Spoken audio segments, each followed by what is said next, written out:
here live, and welcome. It's so good to see you as Good to always. see you too. Okay, we got to talk about this brawl, Atlanta apocalypse. They're calling it so many things. Yeah. Everybody's talking about it.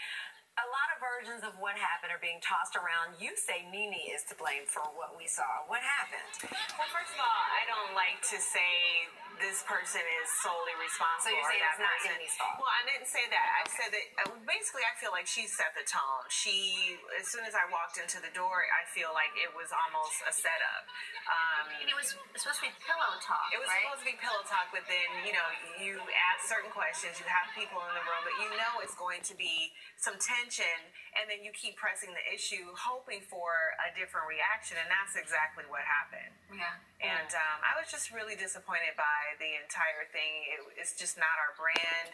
Are you embarrassed by it? Or what do you? I'm embarrassed for everyone. I'm embarrassed for everyone, and I'm a part of that show, so I have to be embarrassed for it. I don't condone violence, and just even more shocking is the responses to it is, to me, more damaging than what actually happened. Yeah, and your friend Brandon actually walked away with a broken rib. And he was pretty traumatized, and he was expecting, people to call him and reach out, and now they're blaming the two of you. Yeah, he definitely had some injuries.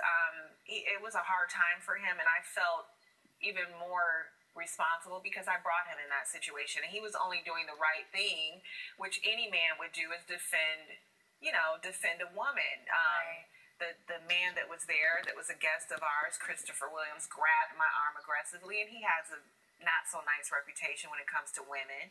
And I definitely felt like I was in some kind of danger. Were you hurt? Were any of the ladies from the show hurt? I think my heart is hurt, because of what happened. Well, speaking of your heart and relationships, you and Phaedra initially, when you joined the show, didn't really mix so well. But it seemed like things were on the mend. And then her husband, Apollo, got into some trouble. And you sent out this tweet, "Losers never win. I have always seen through people, and I was the first to tell you last season about these people and who they really are." So what do you mean by that? Well, Apollo and I have had our differences, and Phaedra, but primarily because they have put out a lot of lies about me, propositioning them, just really trying to hurt me and who I am in the real world and not in our little prism of a show. And I think it was just disgusting behavior. Let's tell the truth. You will always win if you tell the truth, but when you go after someone to try to drag them in through the mud and defame them, slander me time and time again, with lies, bold-faced lies, that's a problem. Yeah. Well, let's talk about something on a lighter note for a minute. You're here in New York. You're going to Fashion Week, having a lot of fun.